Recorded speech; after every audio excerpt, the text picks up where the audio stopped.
Hello and welcome to edition number 1 of the Somontano Grapevine. I'm Alan Dawson. Somontano is part of Aragon, an autonomous community in the northeast of Spain. It shares a border with France. Somontano lies at the foot of the Pyrenees Mountains. In fact, the name Somontano translates into English as at the foot of the mountain. Many people from abroad think of Spain in terms of running with bulls in Pamplona, visiting the Prado Museum in Madrid, or flamenco dancing in Granada. Well, Somontano is not really like that. It's a very beautiful and vibrant region with its own special character and attractions. And the aim of these podcasts is to give you, the listeners, a flavour of what life is like here, living at the foot of the mountain. Somontano is probably most famous in Spain and around the world for its wine. Wine produced in the area is regulated by a special council, which is called the DO, which means the denomination of origin. 12 people sit on the council, 6 represent the wineries and 6 represent the wine growers. The council decides on the criteria that a winemaker must comply with before the DO stamp can appear on the wine label. These criteria include things like how long the wine is aged in oak barrels and the varieties of grapes which are planted and harvested here. To get some more information about Somontano's most high-profile product, I spoke to Elisa Campo, who is head of the communication department of DO Somontano. I first asked her to tell me about the grapes which are grown here. Somontano have 15 grapes. This is very important because in Spain, a lot of DOs have 1 or 2 or 3 grapes, but we have 15 wonderful grapes for making quality wines.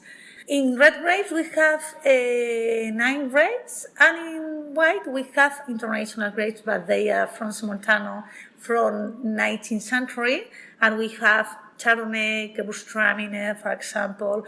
But the most important, the very famous wines are made by, for example, in red grapes by Cabernet Sauvignon and Merlot, and in white grapes by Chardonnay and Gewürztraminer.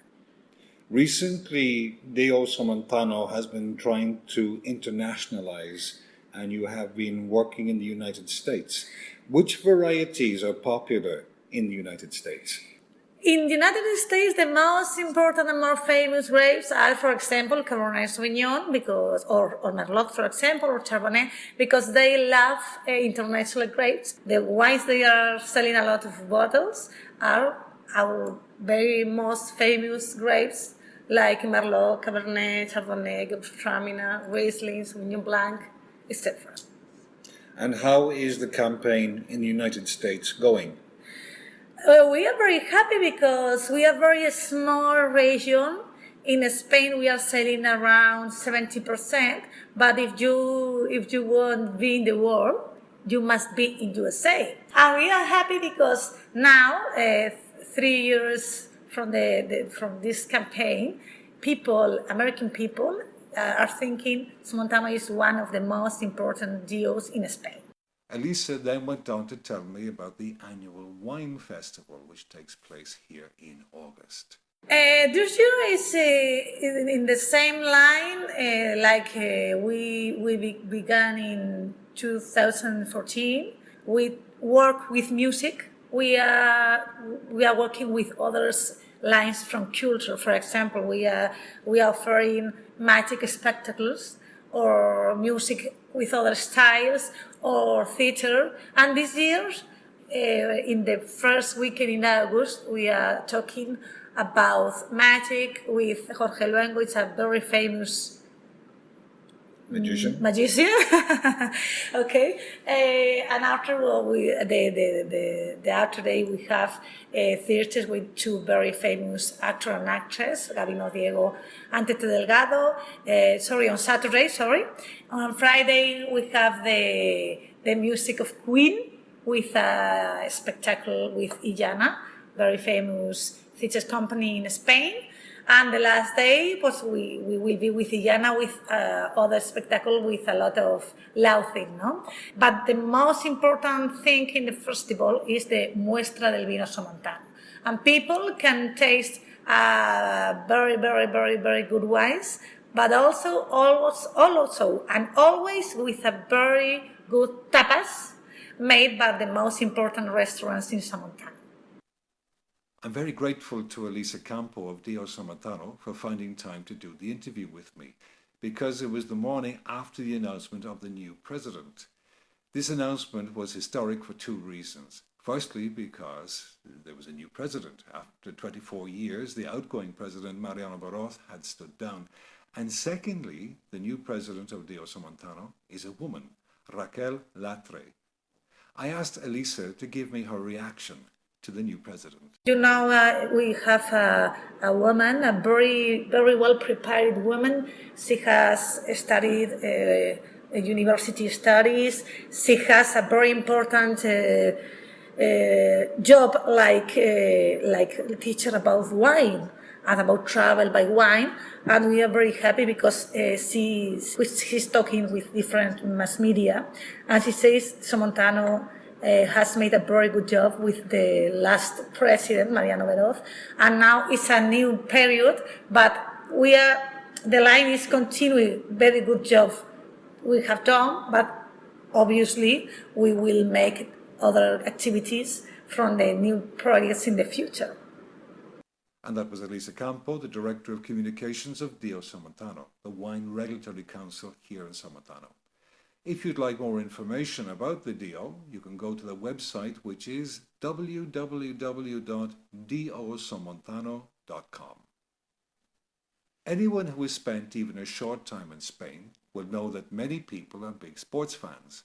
Of course, the Real Madrid and Barcelona football clubs dominate sports coverage in the national TV and print media, and an outsider might be forgiven for thinking that these were the only two teams in Spain. Here in Somontano, there is life away from the football pitch. Mountain and adventure sports are very popular, along with rhythmic gymnastics, synchronized swimming, rugby and basketball. However, it is true that there is a very strong football scene at local level. Here in Barbastro, where I am based, we have a team called Ude Barbastro. A club starts training players from the age of 6 and upwards, and they have teams which participate in at least 13 different leagues. Borja Arroyos is one of the trainers who works with players who are in the 13 to 15 age range. He told me a little about their training schedule during the school year. We train 3 times a week, and the match usually is on Saturdays. And the training is mainly with the ball. Are you a good footballer? You personally? I used to be. You used to be? Come on. Used to be. You're very young. You're too young to be saying you used to be. Yes, but my knee was broken, and after that I haven't been a great footballer again, and I am retired now. At the age of? 27. 27, and you're retired? Of football, yes. From football, okay. Football, yes. When I talk to people involved in young people's football, in most towns they have 2 or 3 categories of team. They have the good team, the okay team, and the not so good team. Which one do you work with? I don't like that classification. There are not better team than others. There are team of older people and team of younger people. Our aims with people in this age is that they learn, that they enjoy, and that we can play all the matches, that we can play without problems. And all the people who I've trained have learned, have enjoyed, and in the following year the aim is going to be a little bit different, because the aim is to win the league. It's be a little bit different for the year that is going to start. That was Borja Arroyos, one of the trainers working with one of the Ude Barbastro youth teams here in Somontano. My thanks to Borja and to Elisa for agreeing to participate in today's podcast. In the next podcast, I'll be featuring more interviews and news from Somontano and Aragon. If you have any comments or queries or would like to just say hello, please send me an email at inglesconalan@gmail.com or through my website www.inglesconalan.com. Thanks for listening.